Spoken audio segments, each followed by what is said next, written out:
الصلاۃ والسلام علی سید الانبیاء والمرسلین اللہم صلی علی سیدنا و مولانا محمد وعلی آلہ واصحابہ وبارک وسلم وصلی علیہ۔ دنیا کے تمام دیکھنے والوں، تمام چاہنے والوں، تمام پیار کرنے والوں کو 92 نیوز کی جانب سے اور صبح نور کی جانب سے اور بالخصوص جنید اقبال کی جانب سے انتہائی محبت کے ساتھ السلام علیکم۔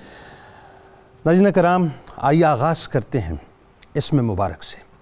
حضرت ابو انیس محمد برکت علی علیہ رحمہ کی تالیف اسماء النبی الکریم صلی اللہ علیہ وآلہ وسلم سے رسول کریم صلی اللہ علیہ وآلہ وسلم کا ایک اسم مبارک آج میں آپ کی نظر کر رہا ہوں۔ سیدنا الشاکر صلی اللہ علیہ وآلہ وسلم، ہمارے سردار شکر ادا فرمانے والے۔ درود و سلام بھیجے اللہ آپ صلی اللہ علیہ وآلہ وسلم اور آپ صلی اللہ علیہ وآلہ وسلم کی آل پاک اور صحابہ کرام رضوان اللہ تعالیٰ علیہم اجمعین پر۔ ناظرین کرام، ارشاد باری تعالیٰ ہے کہ اگر تم کا شکر ادا کرو گے تو میں تمہیں اور زیادہ عطا کروں گا۔ حضرت عبداللہ ابن عباس رضی اللہ تعالیٰ عنہما سے مروی ہے کہ رسول کریم صلی اللہ علیہ وآلہ وسلم اکثر یہ دعا فرمایا کرتے تھے کہ یا اللہ مجھے اپنے بہت زیادہ شکر گزار اور ذکر کرنے والا بنا، تجھ سے بہت زیادہ ڈرنے والا، تیری اطاعت کرنے والا، تیری ہی جانب رجوع اور انابت کرنے والا۔ اے میرے پروردگار، میری توبہ قبول فرما، میری حجت ثابت کر دے، میرے دل کو ہدایت دے، میری زبان راست فرما اور میرے سینے کو کینے اور بغض جیسی لغزشوں سے محفوظ فرما، آمین۔ ناظرین کرام، آج ایک ایسی ہستی کا ذکر ہم کرنے والے ہیں جنہیں مکے کی گلیاں شیخ بطحا کہہ کے پکارا کرتی تھی، جن کا سلسلہ نسب کچھ اس طرح سے ہے کہ آپ کا نام گرامی ظاہر دنیا جانتی ہے، حضرت ابو طالب علیہ السلام۔ تو سلسلہ نسب آپ کا کچھ اس طرح سے ہے کہ ابو طالب بن عبد المطلب بن ہاشم بن عبد مناف بن قصی بن حکیم بن مرہ بن کعب بن لوئی بن غالب بن فہر بن مالک بن نضر بن کنانہ بن خزیمہ بن مدرکہ بن الیاس بن مزر بن نزار بن ماد بن عدنان علیہم السلام۔ ناظرین کرام، رسول کریم صلی اللہ علیہ وآلہ وسلم جب اس کائنات میں ظاہری طور پہ تشریف لائے تو آپ جانتے ہیں کہ آپ کے والد گرامی اس دنیا سے اس سے پہلے تشریف لے جا چکے تھے۔ قریب 5 برس کی عمر ہوئی تو آپ کی والدہ کا ساتھ بھی آپ سے چھوٹ گیا، یعنی وہ بھی اس کائنات سے اس دنیا سے تشریف لے گئیں۔ اس کے بعد ناظرین معاملہ یہ ہوا کہ آپ کی کفالت آپ کے دادا جناب عبد المطلب نے کی، اور روایتوں میں آتا ہے قریب رسول کریم صلی اللہ علیہ وآلہ وسلم جب 8 برس کو پہنچے تو جناب عبد المطلب بھی اس دار فانی سے کوچ کر گئے۔ لیکن جانے سے پہلے آپ کے دادا نے ایک ذمہ داری، چونکہ وہ نور نبوت کو دیکھ چکے تھے، ان کو معلوم تھا کہ میری نسل سے یہ نبی اب آ چکے ہیں، تو یہ نور نبوت دیکھ کر یا یوں کہیے کہ آنے والے اس نبی کو دیکھ کے ناظرین آپ کے دادا نے ایک ذمہ داری دی تھی، اور ذمہ داری کسی اور کو نہیں دی تھی بلکہ جناب ابو طالب علیہ السلام کو دی تھی۔ اور وہ ذمہ داری اس طرح سے دی تھی کہ ان کی حفاظت کرنا، ان سے پیار کرنا، ان کو محفوظ رکھنا، ان پر کوئی تکلیف نہ ہے، ان کی پرورش کرنا، ان کی تربیت کرنا۔ اور جناب ابو طالب علیہ السلام نے اس ذمہ داری کو ناظرین صرف میں اگر یہ لفظ استعمال کروں نا کہ بحسن و خوبی ادا کیا تو یہ جملہ بہت چھوٹا ہے ناظرین، یہ لفظ بہت چھوٹا ہے۔ یوں کہیے کہ اگر میں یہ کہوں کہ آپ رسول کریم صلی اللہ علیہ وآلہ وسلم کے کسٹوڈین تھے تو یہ جملہ غلط نہ ہوگا۔ آپ رسالت کے کسٹوڈین تھے، آپ نبوت کے کسٹوڈین تھے۔ آپ نے رسول کریم صلی اللہ علیہ وآلہ وسلم کی ذمہ داری ایسی اٹھائی ناظرین، ایسی اٹھائی کہ آپ رسول کریم صلی اللہ علیہ وآلہ وسلم سے اتنی محبت فرمایا کرتے تھے کہ کبھی بھی اپنے آپ سے رسول کریم صلی اللہ علیہ وآلہ وسلم کو جدا نہیں ہونے دیتے تھے۔ عالم یہ تھا ناظرین کہ آپ کے منہ میں نوالا بعد میں جاتا تھا، رسول کریم صلی اللہ علیہ وآلہ وسلم کو پہلے کھانا پیش کیا کرتے تھے۔ آپ کے منہ میں، آپ کے بچوں کے منہ میں نوالا بعد میں جاتا ناظرین، پانی بعد میں پیا کرتے تھے، پہلے رسول کریم صلی اللہ علیہ وآلہ وسلم کی خدمت اقدس میں پانی پیش کیا کرتے تھے۔ کپڑے اپنے لیے بعد میں منتخب کرتے، اپنے بچوں کے لیے بعد میں منتخب کرتے، پہلے رسول کریم صلی اللہ علیہ وآلہ وسلم کے لیے منتخب کیا کرتے تھے۔ یعنی اتنی محبت ناظرین کے جس کی مثال کائنات میں ملتی ہی نہیں ہے۔ بس ایک جملہ ادا کر کے ابتدا کرنے والا ہوں کہ رسول اللہ صلی اللہ علیہ وآلہ وسلم بھی آپ سے اتنا پیار فرمایا کرتے تھے کہ ہر وقت بس آپ کی تکریم کیا کرتے تھے۔ آخری بات کہ شیب ابی طالب کی 3 سال کی محصوری، سرکار مدینہ صلی اللہ علیہ وآلہ وسلم جن کے لیے کائنات بنی ہے ناظرین، ان کو پتے کھانے پر مجبور کیا گیا۔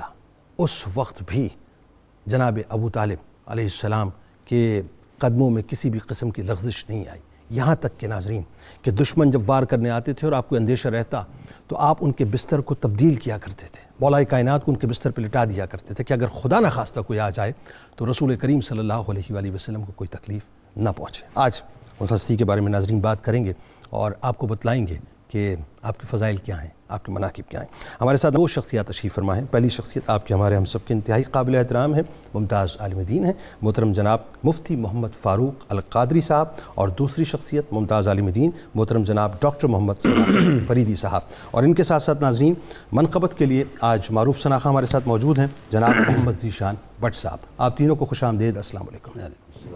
مفتی صاحب آغاز آپ سے کرتے ہیں۔ ظاہر ہے جناب ابو طالب علیہ السلام کا ذکر ہے، رسول کریم صلی اللہ علیہ وآلہ وسلم پر اپنے سب کچھ آپ نے نچھاور کیا سرکار کی محبت میں، تو میں چاہتا ہوں کہ ذرا ان کی شخصیت کے جو انفرادی پہلو ہیں یہاں سے بات کا آغاز کرتے ہیں۔ بسم اللہ الرحمن الرحیم۔ حضرت ابو طالب رضی اللہ تعالی عنہ نے آغاز سے ہی حضرت عبد المطلب کی گہری نگاہ پائی اور ان کی خاص تربیت کی آغوش میں پروان چڑھے، اور حضرت عبد المطلب بڑے جہاں دیدہ فراست کے نور سے روشن تھے، اور سارا عرب حضرت عبد المطلب کا احترام کرتا تھا۔ آپ سردار بھی تھے اور سارے عرب کے فیصلے بھی فرماتے تھے، اور لوگ اپنے باہمی معاملات میں یوں ہی عرب پر جتنی مشکلات اور مصائب آتے ان سب حالات میں حضرت عبد المطلب کی جانب رجوع کرتے۔ گویا کہ حالات کی گردش، مد و جزر اور اتار چڑھاؤ کو حضرت عبد المطلب نے جس انداز سے ہینڈل کیا، وہ سارا انداز تربیت حضرت ابو طالب دیکھتے رہے۔ یوں جو شخص حالات کے مد و جزر سے گزرتا ہے اس کی شخصیت میں پختگی اتنی ہی زیادہ ہوتی ہے۔ جس نے کبھی مشکل نہ دیکھی ہو وہ کسی کی مشکل کو محسوس نہیں کر سکتا۔ جس نے کبھی تکالیف کے مختلف رخ نہ دیکھے ہوں وہ تکالیف میں سنبھل نہیں سکتا۔ بہی وجہ حضرت ابو طالب کی شخصیت میں نہ صرف پختگی تھی، فراست تھی، عزم تھا، استقامت تھی، قوت فیصلہ تھی، اور اس کے ساتھ بہت گہری بات یہ ہے کہ حضرت عبد المطلب کی نگاہ انتخاب بھی آپ پر پڑی۔ یہ بھی اس بات کی بین دلیل ہے کہ آپ صلی اللہ علیہ وآلہ وسلم کے تمام چچاؤں میں سے حضرت عبد المطلب نے حضرت ابو طالب کو منتخب کیا اور رسول کریم صلی اللہ علیہ وسلم کی خدمت کا اعزاز آپ کے سپرد کیا، کیونکہ حضرت عبد المطلب یہ سمجھتے تھے کہ وہ تمام کوالٹیز جو میرے پوتے کی خدمت کے لیے ہونی چاہیے وہ ساری کی ساری کوالٹیز، وہ منفرد خصوصیات جناب ابو طالب میں موجود ہیں، اس لیے وہ نگاہ پڑی۔ اور حضرت ابو طالب نے بھی اس خدمت کو نبھایا۔ آپ کا انفرادی اعزاز ہے کہ کائنات میں یہ شرف کسی کو نہیں ملا۔ 42 سال تک مسلسل رسول کائنات صلی اللہ علیہ وسلم کی خدمت کرتے رہے۔ اتنا لمبا پیریڈ کسی کو میسر نہیں ہے، اور اس دوران خدمت کا کوئی پہلو آپ نے نظر انداز نہیں کیا۔ جیسا کہ آپ نے ذکر کیا، اولاد پیاری ہوتی ہے، بھتیجوں کو اتنی اہمیت نہیں دی جاتی معاشرے کے اندر، اور یہ ہمارے معاشرے نہیں، ہر معاشرے میں ایسا ہے۔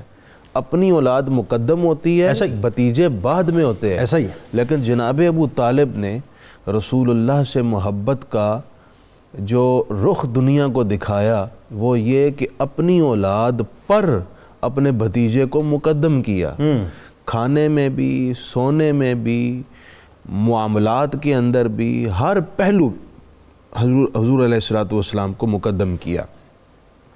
تکلیف میں حضرت ابو طالب حضور کے ساتھ رہے، حضور کے لیے آپ کے مشن میں جو مصائب اور رکاوٹیں آئیں حضرت ابو طالب سامنے کھڑے رہے.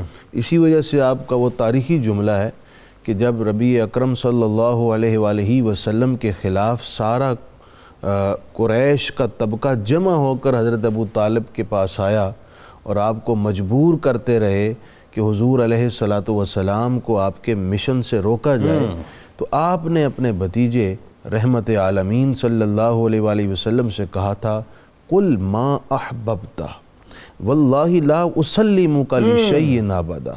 اے پیارے بھتیجے، جو آپ کو پسند ہے آپ وہ بات کریں. مجھے اللہ کی عزت و جلال کی قسم ہے کہ ابو طالب کے ہوتے ہوئے ہم آپ کو قریش کے حوالے نہیں ہونے دیں گے. اور آپ کا وہ تاریخی شعر بھی ہے، پورا قصیدہ ہے، اس کا پہلا شعر ہے. آپ فرماتے ہیں واللہ لن یصلوا الیک بجمعہم حتی اوسد فی التراب دفینا. خدا کی قسم ہے کہ جب تک ابو طالب کی سانس چل رہی ہے اس وقت تک کفار آپ پر اٹیک نہیں کر سکتے، آپ کو تکلیف نہیں پہنچا سکتے، آپ کے گرد کوئی حصار نہیں باندھ سکتے. ابو طالب کی سانس چل رہی ہے، اس کے ہوتے ہوئے کوئی آپ کے قریب نہیں آ سکتا. ہاں وہ الگ بات ہے کہ ابو طالب موت کا شکار ہو کر، یعنی موت آئے، یہ دفن ہو جائے، پھر ایک الگ بات ہے، لیکن میرے ہوتے ہوئے کوئی آپ کو تکلیف نہیں پہنچا سکتا. یہ منفرد اعزاز ہے ابو طالب کا کہ 42 سال رسول کریم علیہ السلام کے گرد اس طرح رہے جیسے شمع کے گرد پروانہ رہتا ہے، اور پروانہ شمع پر فدا ہوتا ہے، پروانہ شمع کے لیے اپنی جان دیتا ہے. سبحان اللہ. حضرت ابو طالب نے جان دی. دیکھیں نا شب ابی طالب میں جو اوقات گزارے، اسی کمزوری اور اسی تکلیف کے رد عمل پر حضرت ابو طالب کی طبیعت میں انقباض آیا، آپ شدید بیمار ہوئے، پھر آپ اس دار فانی سے تشریف لے گئے. تو گویا نہ صرف اپنی پوری زندگی کا ایک ایک دن اور ایک ایک لمحہ حضور پر نثار کیا، بالآخر آپ کی زندگی کا جو جہاز ہے وہ ساحل مراد تک پہنچا کہ اپنی جان بھی محبوب خدا پر نثار کر دی اور اس دنیا سے تشریف. اچھا اب ڈاکٹر صاحب اس میں ایک بات جو بڑی اہم ہے، جس طرف مفتی صاحب نے اشارہ فرمایا، اور میں چاہتا ہوں اس میں ذرا سا آپ بھی کلام فرمائیں. مکے کا معاشرہ ہے، کفار مکہ ایک طرف ہیں، قریش کے سارے قبائل ایک طرف ہیں، اور مطلب آپ دیکھیے نا مخالفت کا عالم یہ ہے کہ وہاں پر طاقتور ترین سردار موجود ہیں، اور جناب ابو طالب علیہ السلام کو ہر طرح سے ظاہر ہے لالچیں بھی دی گئیں، تھریٹس بھی کیے گئے، سب کچھ کیا گیا، لیکن اس کے باوجود جناب ابو طالب علیہ السلام نے رسول کریم صلی اللہ علیہ وآلہ وسلم کی حمایت، تو ظاہر ہے میں سمجھتا ہوں بہت چھوٹا سا ورڈ ہے، ان کی مدد، ان کی نصرت، ان کا کسٹوڈین بننا، ان سے محبت، ان سے شفقت، ایک لمحہ آپ نے جو ہے اپنے آپ سے دور نہیں کیا. تو یہ جو محبت اور عشق ہے جیسا آپ نے فرمایا، اس کی مثال تو رہتی دنیا تک ملتی ہی نہیں ہے، کوئی کمپیریزن ہی نہیں ہے کسی طرح سے. بسم اللہ الرحمن الرحیم. گزارش یہ ہے کہ مکۃ المکرمہ کے اس وقت کے حالات اور ان حالات کے مناسب حال آیات کا آپ جائزہ لیں، اور دوسری طرف احساسات ابو طالب علیہ السلام کا جائزہ لیں. آیات خداوندی اور احساسات بوطلبی آپس میں کٹھے چلتے رہے ہیں. ادھر احساس بیدار ہوتا، ادھر قرآن آیا تھا. اس وقت جو خاصیت ہے آپ کی اس حوالے سے، مکے کا اور عرب کا جو اکھڑ مزاج ہے، یا ان بدوؤں کا جو طرز عمل تھا، غیر اخلاقی رویے تھے، وہ رسول اللہ صلی اللہ علیہ وسلم کے ساتھ مزاحم کیوں ہوئے؟ کیونکہ آپ اِنَّکَ لَعَلَىٰ خُلُقٍ عَظِيمٍ کی آیت تفسیر بن کر آئے. دوسری بات یہ ہے کہ ان حالات میں جن چیزوں کا بطور خاص ذکر ہے، اللہ تعالیٰ کی ذات نے اس وقت حالات کی عظمت میں جو عظیمت والے انسان تھے ان کی پذیرائی فرمائی، اور ان صاحبان عظیمت میں سے سب سے بڑا امام عظیمت حضرت ابو طالب علیہ السلام ہے. بالکل ٹھیک. جس وقت وہ کفار مکہ سے سامنے ہوتے، مقابلہ ہوتا، باہمی گفتگو ہوتی، تو پہلے اپنے سیاسی تدبر کے ساتھ، اپنے اخلاقی رویوں کے ساتھ، اپنی حکمت بالغہ کے ساتھ وہ گفتگو کرتے جو بنتی تھی. اور جس وقت وہ کبھی اس بات سے آگے چلے جاتے نہ مانتے تو حضرت ابو طالب علیہ السلام اپنی شان جلالت میں اللہ کی غیرت کا مظہر بن کر یہ کہتے ہیں اقیموا علی نصر النبی محمد اقاتلوا عنہ بالقناء والقنابل، ہٹ جاؤ محمد کے راستے سے ورنہ تمہارا کلا کما میری تلوار کر دے گی۔ میں نے اپنے من میں جو چھپا رکھا ہے حفاظت نبوی کے لیے، وہ فرمایا کرتے تھے یہ میری شفقت، یہ میری محبت، یہ نہ سمجھنا کہ خاندانی تسلسل ہے، بلکہ حقیقت یہ ہے کہ یہ مشیت الہی کا اہتمام ہے اور اس کو کائنات کی کوئی طاقت چیلنج نہیں کر سکتی۔ اچھا، اس میں تو کوئی دوسری رائے ہو ہی نہیں سکتی نا؟ اگر مشیت خداوندی نہ ہوتی تو جناب ابو طالب علیہ السلام کے علاوہ کسی اور کو چن لیا جاتا۔ میں عرض کروں کہ مشیت خداوندی نے جس ٹائٹل میں جناب ابو طالب علیہ السلام کو بیان فرمایا وہ ساری کائنات کی انفرادیتیں ختم ہو جاتی ہیں۔ اللہ تعالیٰ نے فرمایا کہ حبیب آپ کی صحبت میں رہ کر لوگ صحابیت کا مقام پائیں گے، یہ شرف صحابیت بہت بڑا ہے۔ فرمایا اس سے بھی ایک اعلیٰ عظمت ہے، وہ شان انضمامیت ہے۔ ہم نے پیوست کر دیا ہے وجود نبوت کو وجود ابو طالب علیہ السلام کے ساتھ، اور یہ پیوستگی 50 سال کے ٹائم پیریڈ تک رہی ہے اور آج بھی موجود ہے، اور قیامت تک یہ پیوستگی رہے گی، کیونکہ قرآن کی نص بول رہی ہے الاوا اے ضمہ کا الا امے کا، ہم نے آپ کو آپ کے ام میں ضم کر دیا ہے۔ اور یہ فرمایا کہ جناب ابو طالب کو محض شخصیت نہ سمجھنا یا ام محترم نہ سمجھنا، بلکہ یہ خدا کا اعتماد ہے۔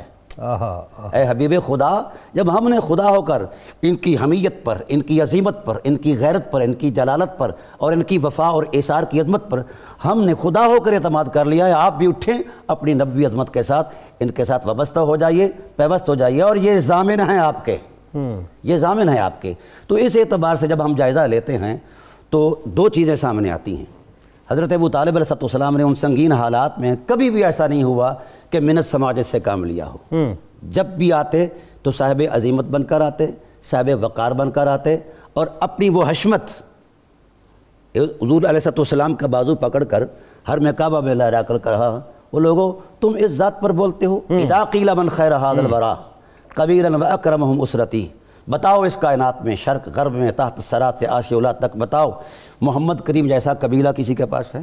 ایسا ہی، بالکل ٹھیک۔ پھر کہا اناف بعبد مناف ابن وفضلہ ہاشم الغرتی، عبد مناف اس ٹائٹل میں ایک شناخت ہیں برتری کی، اور پھر ہاشم تو ہر شناخت کی معراج ہیں۔ ایسا ہی۔ اچھا، اس میں بھی ایک اور بات ہے نا، بنو ہاشم بھی اگر کھڑے تھے تو جناب ابو طالب علیہ السلام کی وجہ سے، سوائے ابو لہب کے باقی پورا بنو ہاشم قبیلہ جو ہے پھر آگے پیغام دیا۔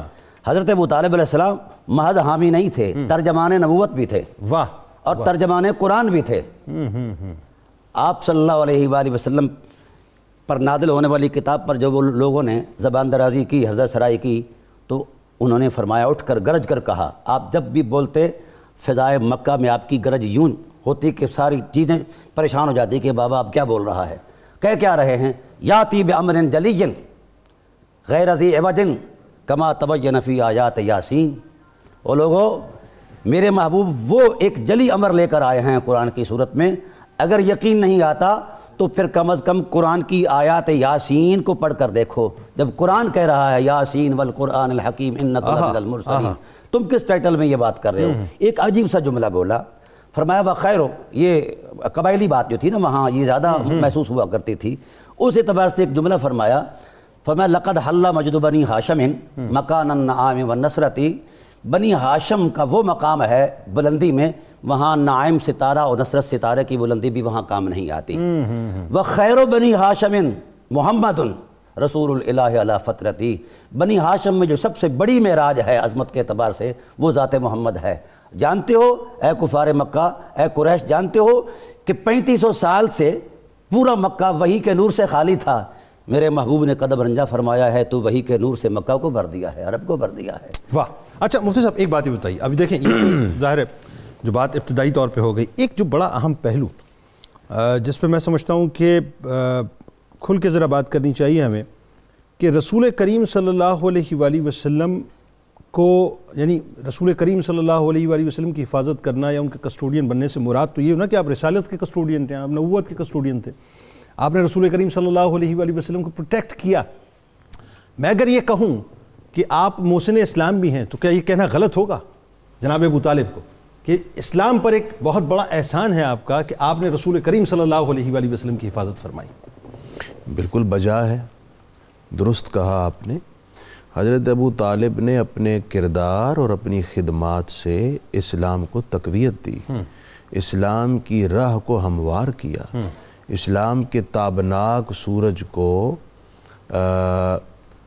آفتاب نیم روز بنایا. واہ واہ واہ. تو یہ سارا کریکٹر ان کا بالکل موجود ہے. اس حوالے سے ان کو اس لقب سے یاد کرنا میں سمجھتا ہوں یہ بھی اعزاز کی بات ہے. واہ سبحان اللہ سبحان اللہ. حضرت ابو طالب رضی اللہ تعالیٰ عنہ کی خدمات میں سے ایک خدمت یہ بھی ہے کہ آپ نے شان رسالت کو افشا بھی کیا، اس کو عام بھی کیا، اور شان رسالت کے بیان میں بھی آپ نے بہت کچھ کہا.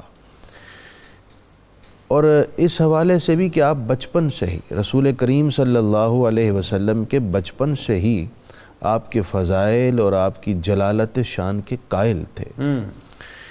ایک مرتبہ قحط آ گیا، لوگ جم غفیر کی صورت میں حضرت ابو طالب کے پاس، کیا بات، اور درخواست کی بارش کا نزول بند ہے، کچھ کیجئے. آپ نے اپنے 9 عمر بھتیجے جناب رسول رب العالمین کو ساتھ لیا اور بیت اللہ میں آ گئے، اور آپ کی پشت جاں فضا کو بیت اللہ کی دیوار کے ساتھ مس کیا اور عرض کی کہ آپ دعا کریں. رسالت مآب صلی اللہ علیہ وآلہ وسلم نے اپنے دستے جاں پرور اٹھائے اور لبوں سے دعا کی درخواست کی. ابھی ہاتھ پلٹ کر نیچے نہیں آئے تھے کہ آسمان سے جل تھل ہو گئی، ہر طرف باران رحمت برسنا شروع ہو گئی. اس وقت حضرت ابو طالب نے خوشی کے عالم میں وہ شعر کہا تھا جس کو حضور خود بہت پسند کرتے تھے، اور آج بھی اہل نظر کہتے ہیں کہ یہ شعر پڑھ کر جو دعا کی جائے قبول ہوتی ہے.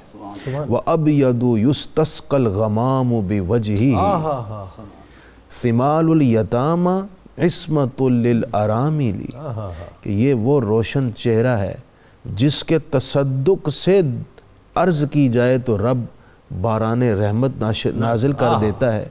اور آپ صلی اللہ علیہ وسلم یتیموں کی جائے پناہ اور خواتین کی عزت و ناموس کے محافظ ہیں.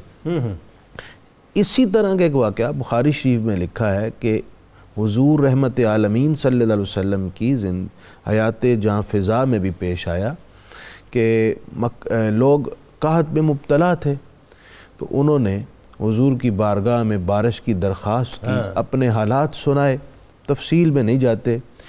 تو حضور علیہ السلام نے دعا کے لیے ہاتھ اٹھائے تو بارش برسنا شروع ہو گئی، اور 1 ہفتے تک برستی رہی. پھر لوگ آ گئے، حضور دعا کیجئے بارش بند ہو جائے. تو آپ صلی اللہ علیہ وسلم مسکرائے، پھر درخواست کی اللہم حوالینا لا علینا، کہ اللہ مدینہ طیبہ کے ارد گرد بارش برسا دے. تو پھر بادل فوراً کٹے اور مدینہ طیبہ کے ارد گرد چلے گئے اور وہاں برسنا شروع ہو گیا. اس وقت رحمت عالمین صلی اللہ علیہ وآلہ وسلم نے خوشی کے عالم میں ارشاد فرمایا، کون ہے جو مجھے آج حضرت ابو طالب کا وہ شعر سنائے. آئے ہائے. سب خاموش تھے کہ کس شعر کی جانب اشارہ ہے. تو جناب حضرت ابو طالب کے فرزند جلیل نور نظر حضرت مولا کائنات علی مرتضیٰ کھڑے ہوئے، عرض کی یا رسول اللہ غالباً آپ کا اشارہ اس شعر کی طرف ہے. تو آپ نے یہی شعر پڑھا، وَأَبْيَضُ يُسْتَسْقَى الْغَمَامُ بِوَجْهِهِ ثِمَالُ الْيَتَامَى عِصْمَةٌ لِلْأَرَامِلِ. تو رحمت عالمین کا چہرہ خوشی سے مزید چمک اٹھا. آپ نے ارشاد فرمایا، ہاں علی، میں اسی شعر کو سننا چاہ رہا تھا. اللہ. یہ شعر اگر ہمارے ناظرین بھی یاد کریں، اپنی دعاؤں میں شامل کریں، جمال مصطفیٰ کے تصدق سے جناب ابو طالب کے طریق پر دعا کریں تو رحمت الہی انشاءاللہ برسنے میں دیر نہیں کرے. بھائی کیا بات ہے، کیا بات ہے، کیا بات ہے، سبحان اللہ. ناظرین کرام، آئیے چلتے ہیں درود پاک کی جانب اور مل کر سرکار مدینہ صلی اللہ علیہ وآلہ وسلم کی بارگاہ اقدس میں درود پاک کے نذرانے پیش کرتے ہیں. اللہم علی آلہ وصحبہ وبارک وسلم. وسلم اللهم صل على سيدنا ومولانا. خوش آمدید خواتین و حضرات. بات ہو رہی ہے حضرت ابو طالب علیہ السلام کے حوالے سے. ناظرین، میں ایک بات سوچ رہا تھا بریک سے قبل کہ کیا ہمارا علم اس قابل ہے ناظرین کہ جناب ابو طالب علیہ السلام پہ ہم کلام کر سکیں؟ کیا ہماری بصیرت، ہماری بصارت، ہمارا فہم اس قابل ہے ناظرین کہ ہم جناب ابو طالب علیہ السلام پر بات کر سکیں؟ یا ہم تصور میں اس ماحول کو ویژولائز کر سکیں کہ ایک طرف رسول کریم صلی اللہ علیہ وآلہ وسلم تشریف فرمائے؟ ذرا ذہن میں رہے ناظرین، آپ کے یہ بات آپ کے ذہن میں رہے کہ 8 برس کی کم و بیش عمر ہے، اب کسٹوڈین بنا دیا گیا ہے. اور کسٹوڈین ٹھیک ہے، بظاہر تو دنیاوی طور پہ دادا حضور نے بنایا ہے نا، لیکن اصل میں یہ جو چچا بھتیجے کی محبت ہے، اس کی جو بنت ہے، یا یہ جو عشق ہے ناظرین، یہ جو محبت اور مودت ہے، اس کو قائم کسی انسان نے نہیں کیا ہے، یہ اللہ تبارک و تعالیٰ کی طرف سے اذن ہے. اب 8 برس سے لے کے ناظرین یہ جو حفاظت ہو رہی ہے رسول کریم صلی اللہ علیہ وآلہ وسلم کی کہ کسی لمحے بھی سرکار مدینہ صلی اللہ علیہ وآلہ وسلم کو اپنے آپ سے جدا نہیں کیا کرتے تھے. اور آپ جانتے ہیں ناظرین کہ بحیرہ کے وہ جملے جب آپ شام تشریف لے جا رہے تھے تو ٹھیک ہے وہ جملے تو اس نے کہے، اب ایسا نہیں کہ اس کے بعد جناب ابو طالب علیہ السلام پر سب کچھ آشکار ہوا تھا، آشکار تو پہلے ہو چکا تھا. لیکن میں جو بات کہنا چاہتا ہوں ناظرین وہ یہ ہے کہ رسول اللہ صلی اللہ علیہ وآلہ وسلم سے جتنا آپ پیار فرمایا کرتے تھے، ہم لاکھ اس پر گفتگو کر لیں، میں سمجھتا ہوں کہ جناب ابو طالب علیہ السلام کی رفتوں کا اور ان کے منازل کا ہم حق ادا نہیں کر سکتے. اللہ تعالیٰ نے ان کو جو مقام دیا ہے، ظاہر سوچئے ناظرین کہ یہ جو کچھ بھی ہم کہتے ہیں نا صاحب کہ لولا کلمہ خلقت الافلاق، اے نبی اگر آپ نہ ہوتے میں یہ ارض و سما خلق نہ کرتا. یہ جو ساری رانائیاں ہیں سارے عالمین کی، یہ سرکار مدینہ صلی اللہ علیہ وآلہ وسلم کا صدقہ ہے نا، اس میں تو کوئی دوسری رائے نہیں ہے. اب ذرا سوچئے جو سرکار مدینہ صلی اللہ علیہ وآلہ وسلم کے کسٹوڈین ہوں، ان کے گارجین ہوں، ان کا مقام اور ان کا مرتبہ کیا ہوگا؟ مفتی صاحب وہیں سے بات کر اب جوڑتے ہیں، اور گفتگو آپ سے ہو رہی تھی وقفے سے قبل. اب میں چاہتا ہوں ڈاکٹر صاحب ذرا سا آپ اس پہ کلام فرمائیے کہ یہ تو ظاہری نگاہ ہے نا، ظاہری علم ہے، ظاہری فہم ہے، جو کتابوں میں پڑھا، جو روایات میں دیکھا اور اپنے پیمانے پہ اس کو جانچ کے جو ہے بیان کر دیا. لیکن وہی بات ہے کہ جس محبوب کے لیے اس پوری کائنات کو اللہ تعالیٰ تخلیق کر رہا ہے، بنا رہا ہے، یہ سارا انتظام، یہ سارا انصرام ہو رہا ہے، اس محبوب کی حفاظت جس شخصیت کے ذمہ لگائی ہے، میں تو کبھی کبھی یہ سوچتا ہوں کہ اس کا مقام ہوگا کیا ہم بیان کر سکتے ہیں اس مقام کو؟ بڑا خوبصورت سوال اور میرے حسب حال سوال.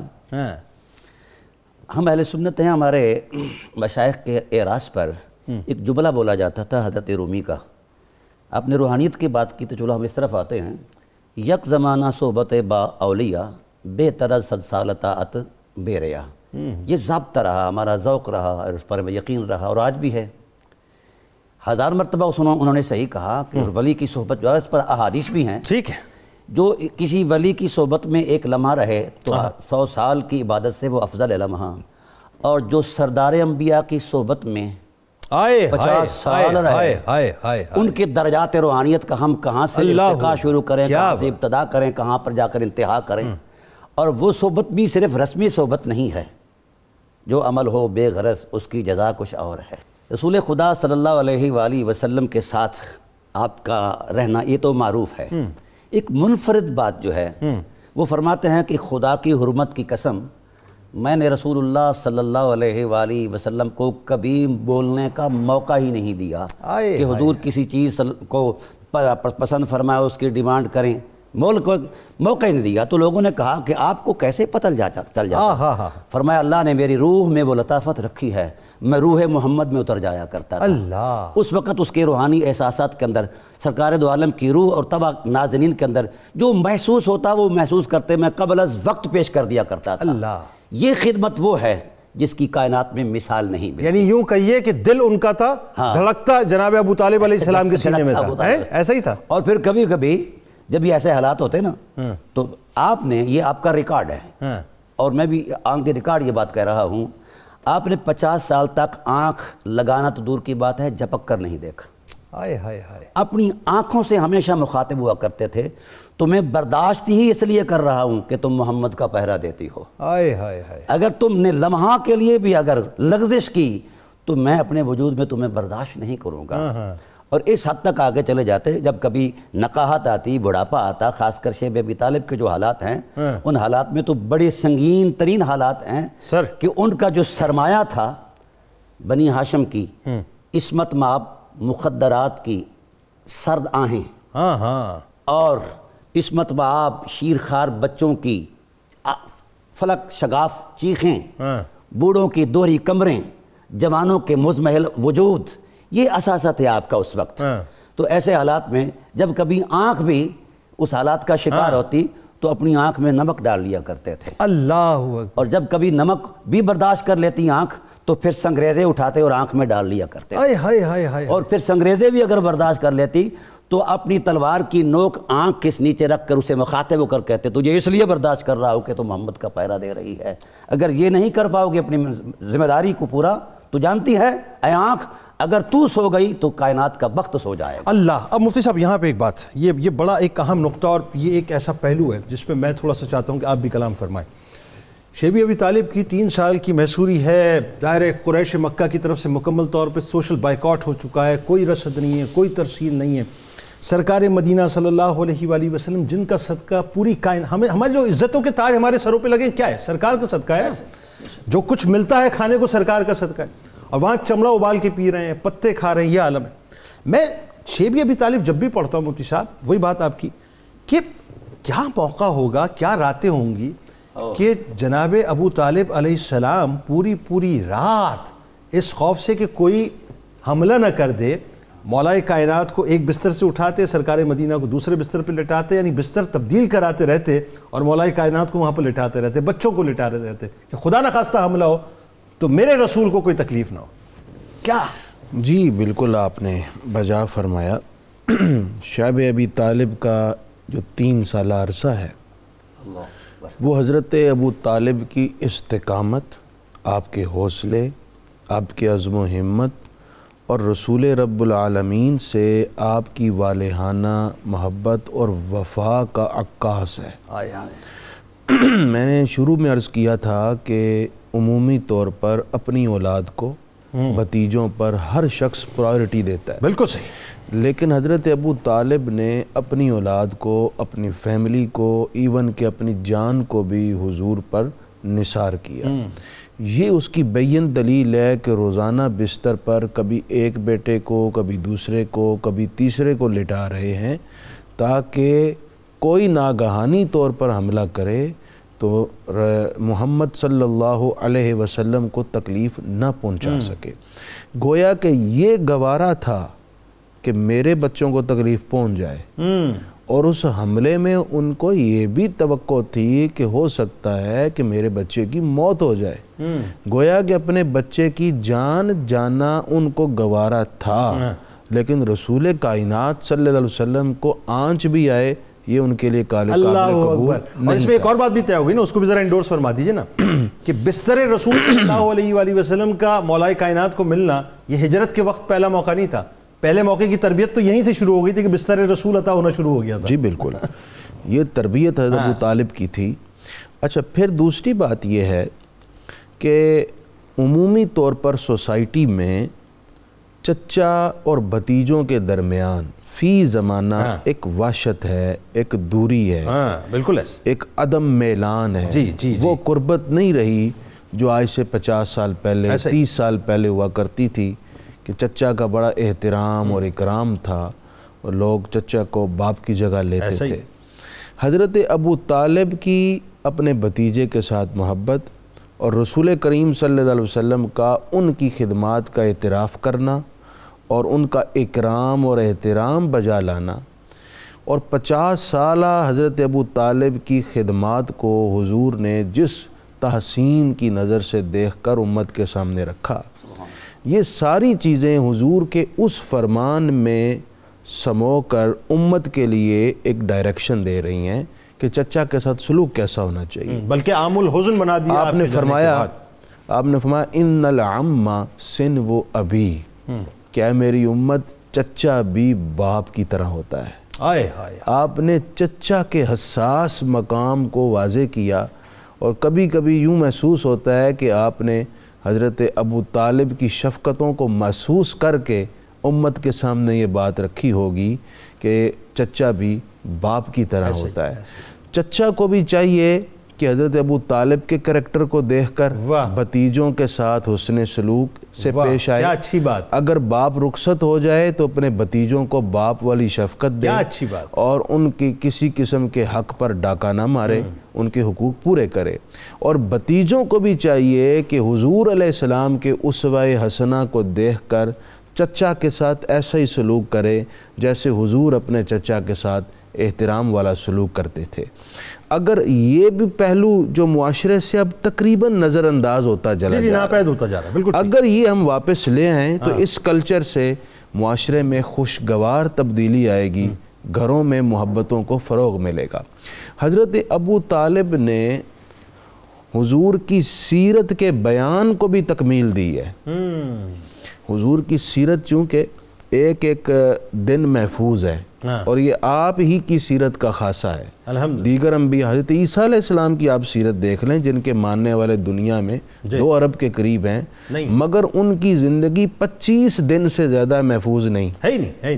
اور جو 25 دن محفوظ ہیں وہ بھی ڈاؤٹ فل ہیں کہ یہ حقیقتاً جو لکھا گیا یہ ہے بھی یا نہیں ہے. لیکن رحمت عالمین صلی اللہ علیہ وسلم کے بچپن, ولادت سے لے کر وصال تک کا ایک ایک دن, ایک ایک لمحہ محفوظ ہے. اس جو سیرت کی تکمیل ہے نا, بیان کی تکمیل, اس میں حضرت ابو طالب کا بھی بہت گہرا حصہ ہے.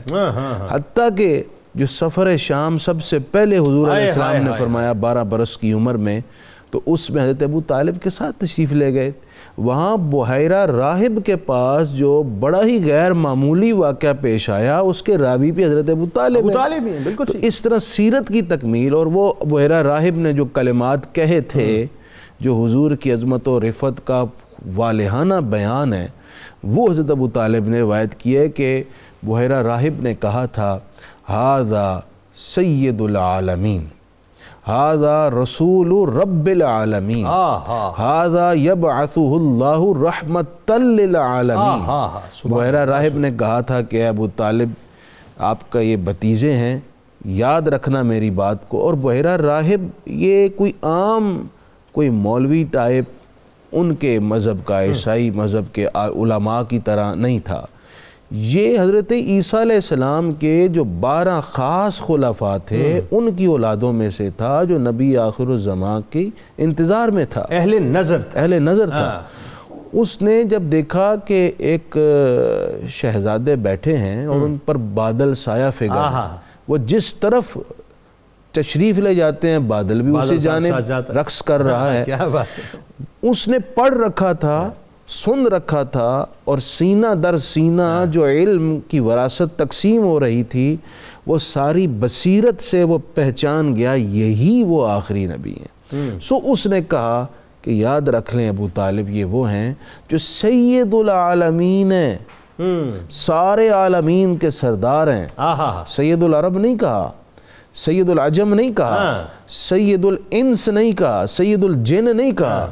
بحیرہ راہب کے کلمات غور طلب ہیں, یہ سید العالمین ہے. پھر کہا یہ رب العالمین کے رسول ہوں گے, ہیں, اور اظہار فرمائیں گے. اور تیسری بات یہ کی کہ اللہ رب العالمین نے رحمت للعالمین کے بلند ترین منصب پر فائز فرمائے گا. یہ شانیں بیان کی بحیرہ نے, اور اس کو محفوظ رکھا حضرت ابو طالب نے, اور پھر آپ نے سیرت نبوی کی تکمیل کے لیے ان کلمات کو آگے روایت بھی فرمایا. اچھا, اب اس میں دیکھیں ایک تو بات یہ ہے کہ بنیادی طور پر جیسا کہ مفتی صاحب نے بھی بتایا, یہ بحیرہ راہب جو ہے, ٹھیک ہے اس نے جو بھی باتیں بتائیں آپ اپنی جگہ اس سے انکار نہیں ہے, لیکن یہ بھی دیکھیں آپ کہ جناب ابو طالب علیہ السلام جہاں بھی کھڑے ہوئے, جس جگہ بھی تشریف فرما ہوئے, جب بھی رسول کریم صلی اللہ علیہ وآلہ وسلم کے تعارف کی بات آئی تو آپ نے وہی تعارف دیا جو تعارف ان کے شایان شان تھا. اگر ہم بی بی خدیجہ الکبریٰ سلام اللہ علیہ سے نکاح کی بات کریں تو وہ جو خطبہ آپ کا ہے, وہ خطبہ خود جو یہ بتلا رہا ہے کہ کیا آپ نے شان میں ہن کی ہے.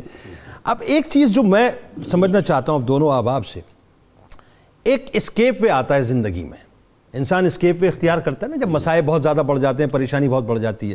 معاشی طور پہ ظاہر ہے کوئی بہت اسٹیبلش نہیں تھے جناب ابو طالب علیہ السلام.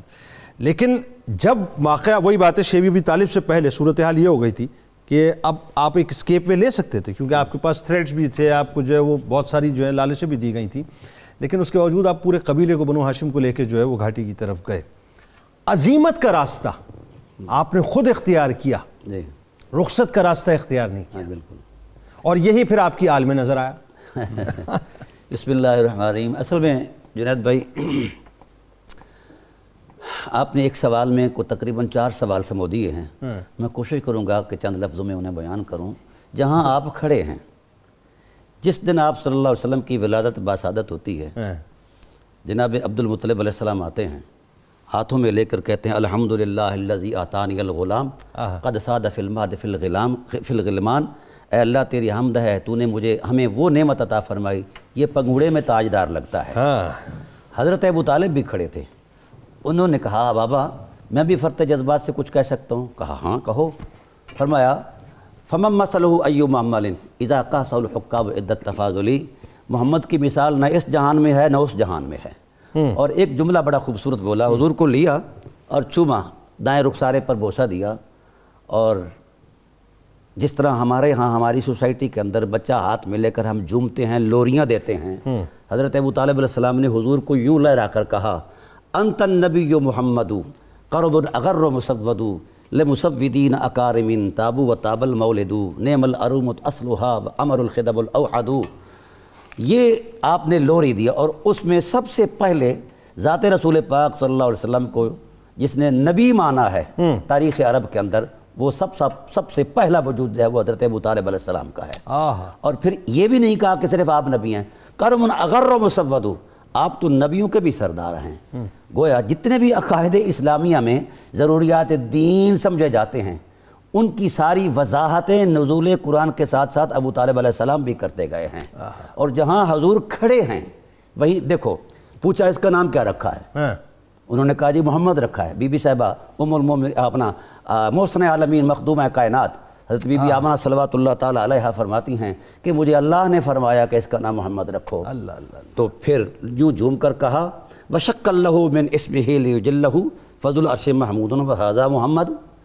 یہ کیا اتفاق ہے کہ اللہ کی غیرت نے برداشت ہی نہیں کیا کہ محمد کو کسی اور سے نام لے کر دے, اپنا ہی نام عطا کر دیا ہے. خدا اپنی ذات میں محمود ہیں اور یہ اپنی صفات میں محمد ہیں. کیا بات, یہ اعتبار تھا. فرمایا لقد اکرم اللہ النبی محمد فاکرم خلق اللہ. فرمایا ساری کرامتیں اور بزرگیاں اللہ نے فضیلتیں جمع کر کے محمد کے قدموں میں ڈال دی. بے شک خلق خدا میں اس سے اوپر کسی فضیلت کا تصور ہی کوئی نہیں. یہ اس وقت دے رہے ہیں جب حضور پہلے دن کے تھے. تو اس لیے میں یہ عرض کرتا ہوں کہ آپ کی ہر سانس حضرت رسول کریم کی عظمت کی گواہ ہے, رسالت کی گواہ ہے, حرمت کی گواہ ہے. مولا کائنات سے پوچھا گیا تو آپ نے فرمایا ابا طالب عصمت المستجیری و غیث البہول و نور الظلمی. میرے بابا کو افلاس کا اپنا تانہ دینے والوں, میرا بابا اپنی سخاوت میں اتنا کریم تھا کہ بادل بھی تھک جاتے ہیں اپنا سینہ برساتے ہوئے, میرے بابا دیتے ہوئے نہیں تھکتے تھے. پھر فرمایا کہ ابا طالب عصمت المستجیری, میرے بابا کی حرمت کیا سمجھتے ہو, ساری کائنات پناہ لیتی ہے رحمت للعالمین کے دامن رحمت میں, اور رحمت للعالمین نے پناہ لی ہے دامن ابو طالب علیہ السلام میں. کہا ان کی سانسوں کو تم سمجھتے ہو کہ یہ فرط جذبات میں بولتے رہے, وغیث البہول و نور الظلمی, میرے بابے کی ہر سانس کی عظمت نور کی ترجمان ہے. کیا بات ہے, سبحان اللہ جی, ماشاءاللہ. بلکہ وہی بات ہے کہ لوگ ظاہری نگاہوں سے یہ دیکھتے ہیں مال کے اعتبار سے کہ آپ کی کتنی تنگی تھی یا کتنی وسعت تھی. میں تو کچھ اور دیکھتا ہوں صاحب, جی ایسا ہی جن کو جو ہے وہ سرکار مدینہ صلی اللہ علیہ وآلہ وسلم کا لمس نصیب ہوا ہو, ان سے زیادہ امیر کون ہوگا اور ان سے بڑا کون ہوگا. آپ کا بہت شکریہ, آپ تشریف لائے. ناظرین کرام, کتاب الشفا سے آج مرگی کا علاج آپ کے سامنے پیش کرتے ہیں. اگر کسی شخص کو مرگی کے دورے پڑتے ہوں تو نماز فجر کے بعد کسی کاغذ پر رسول اللہ صلی اللہ علیہ وآلہ وسلم کا اسم مبارک المرتضیٰ صلی اللہ علیہ وآلہ وسلم 145 بار لکھ کر وہ کاغذ پانی میں بھگو کر مریض کو پلا دیں, انشاءاللہ شفا نصیب ہوگی. حضرت شیخ سعدی علیہ رحمہ کا قول مبارک ہے ناظرین کہ مصیبت میں حوصلہ نہیں ہارنا چاہیے, ہمت سے اس کا مقابلہ کرنا چاہیے. ہمت طاقت سے زیادہ کام کرتی ہے. بات یہ صاحب جاتے جاتے بس صرف ایک جملہ عرض کرتا ہوں کہ رسول اللہ صلی اللہ علیہ وآلہ وسلم کی جتنی خدمت جناب ابو طالب علیہ السلام نے کی ہے، کاش ہم رسول کریم صلی اللہ علیہ وآلہ وسلم کو اس انداز سے تو کم از کم سمجھنے کی کوشش کر لیں کہ سرکار مدینہ صلی اللہ علیہ وآلہ وسلم ہی ہماری ابتدا ہیں اور سرکار مدینہ صلی اللہ علیہ وآلہ وسلم ہی ہماری انتہا ہے. آئیے مل کے نعرہ لگاتے ہیں. پاکستان کا نعرہ کیا؟ لا الہ الا اللہ محمد رسول اللہ صلی اللہ علیہ وآلہ وسلم. اس دعا، اس امید، اس یقین کے ساتھ اجازت دیں کہ اللہ تبارک و تعالیٰ آپ کا، ہمارا، ہم سب کا حامی و ناصر ہو. اللہ حافظ. ذیشان صاحب. نظر محبوب خدا جان ابو طالب ہے، نظر محبوب خدا جان ابو طالب ہے. ساری دنیا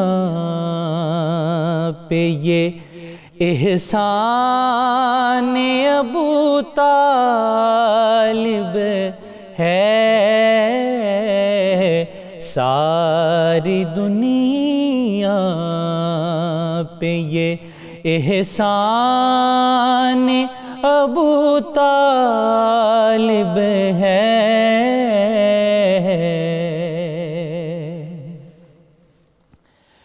اللہ اللہ عجب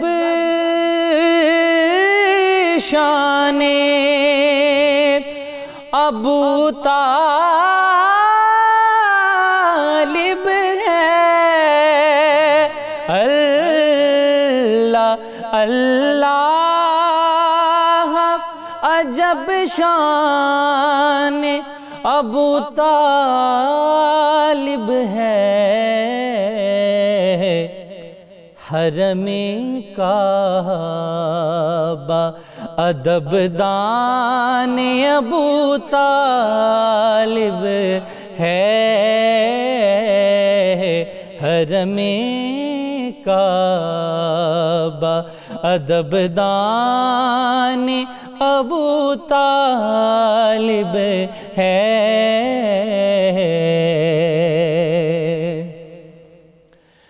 اور الفتیں پنجتن پاک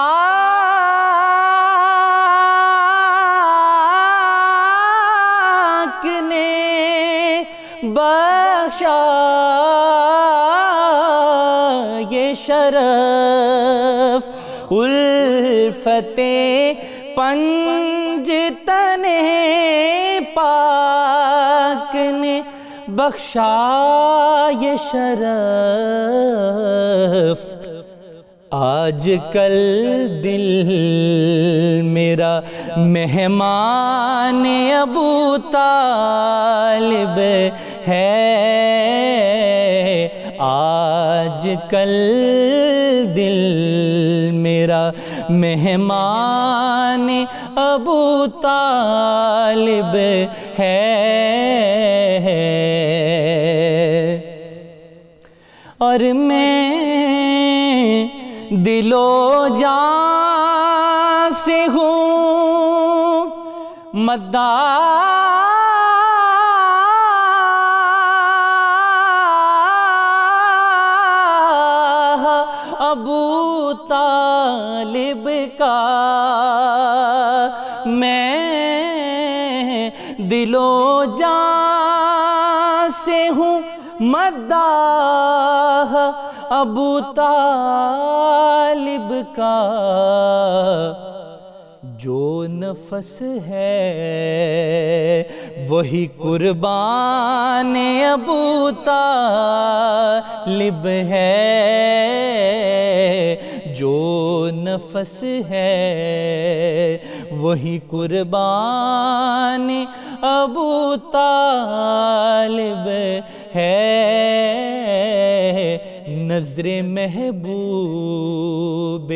خدا جان ابو طالب ہے، ساری دنیا پہ یہ احسان ابو طالب ہے۔ اللہم صلی علی